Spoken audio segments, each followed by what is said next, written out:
Pour s'assurer du bon déroulement de l'Euro 2020, les instances dirigeantes se sont offert les services de l'EFBI, Euro de football, brigade d'investigation.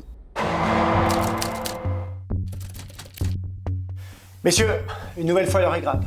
L'Euro est en train de partir en sucette. On a des déconvenus extrasportifs qui arrivent dans tous les sens. Notre connard de parachutiste de Greenpeace qui manque de s'écraser sur le public. Gênant. CR7 qui crache à la gueule d'un gros sponsor. Hein, Pogba qui remet une couche le lendemain avec les bouteilles de bière. Malaisant. Les Hongrois, le public, qui pousse des cris de singe, à tout va. Discriminant. Et puis alors, les équipes qui veulent mettre un genou à terre, puis en fait non, puis en fait oui. Puis en fait, non. Puis en fait, oui. Et pour couronner le tout, l'UEFA qui refuse d'éclairer le stade de Munich façon Gay Pride. Mais sans parler de la disparition de Philou Sport, le plus grand comique à roulettes. Depuis Farouja. Ouais, avec toutes ces emmerdes et la presse qui se déchaîne, il est temps de redresser la barre. Je veux une opération de com bien sentie. Un océan de bienveillance, de l'amour. Hein, du good buzz. Premier gros dossier, le racisme, c'est mal. Pour le business. Ah, évidemment. Pour autre chose. J'ai une idée. Ah, Parce que qu'est-ce que c'est le racisme dans le foot? C'est d'abord la domination blanche sur les noirs. Je propose qu'on remplace la lumière blanche dans les stades par un éclairage noir. Opération Black Lives Matter. On éclaire tout en noir pendant 90 minutes. On verra rien. Ah ben, on verra rien, mais on verra l'essentiel, le message. Eh oui, mais si on voit rien, les téléspectateurs, ils croiront que leur télé marche pas, ils foutront un coup de pied dedans, ils vont casser Samsung. Samsung, c'est un sponsor, on peut pas. Alors, dans la continuité là, de ce qu'il disait. Et si on peignait tous les joueurs de l'équipe de France en noir? Oh ouais! C'est bien ça.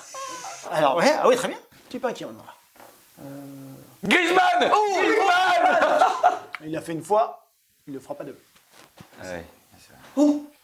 on n'a qu'à embaucher une troupe de théâtre de rue. Ah non, les intermittents, c'est pas une minorité intéressante. Hein. Pas de pouvoir d'achat, c'est des crevards. Non, non. Sur la cause du racisme. Dès qu'on entend des cris de singes dans le stade, qu'est-ce qu'on fait? Eh bien, on demande à tous ces intermittents d'imiter à leur tour des cris d'animaux. Des éléphants, des tigres, des cacatoès. Comme ça, on aura l'impression d'avoir un énorme zoo, un zoo géant, la jungle, et ça, c'est sympa. Et on pourrait même faire un partenariat avec Disney pour la sortie du Roi Lion 3. Non, les gars, Disney, c'est pas un partenaire. Nous, c'est Amazon Prime dans le foot. On laisse tomber les noirs. Hein, on laisse tomber les noirs. Vous n'avez pas d'autre cause? Bah, la cause végane, ça c'est tendance, hein, c'est important. Hein. On n'a qu'à remplacer le ballon en cuir de vache traditionnel par une boule agglomérée de quinoa, d'épeautre, de soja, on met ce qu'on veut. Non, mais du coup, ça fait 50 ans que le ballon de foot, il est plus en cure de vache. Qu'est-ce que j'en sais, moi je joue qu'au golf.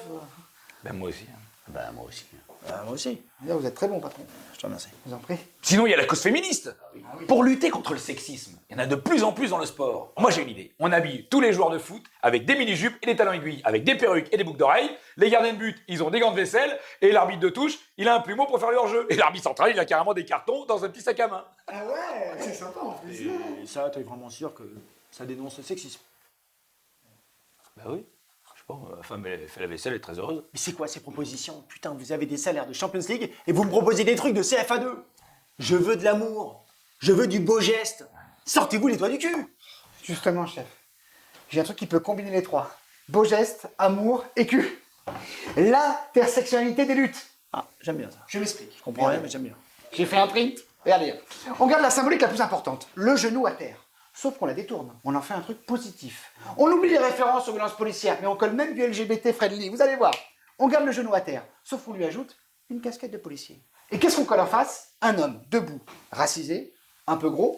On rajoute la cause des gros. Et qu'est-ce qu'on voit du coup? On voit un acte d'amour magnifique entre deux individus du même sexe, mais de couleurs différentes. Ouais, en fait, on voit un policier à genoux en train de sucer un gros noir. Aussi, mais... Bon, on va laisser tomber l'euro. Hein, on va se concentrer sur 2022. Tous ces dossiers sensibles, on va les bosser pour le Qatar, Coupe du Monde.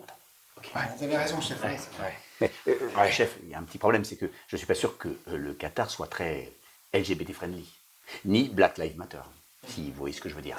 C'est pas faux. Enfin, on pourra pas nous taxer de racisme. On aura donné la compète à des Arabes. Et pas n'importe quels Arabes. Hein. Des Arabes bons pour le business. oui, c'est vrai. Allez, chicha à la menthe et couscous pour tout le monde. Ah bah, je préférais putain champagne. Je déconne, putain champagne. Merci patron.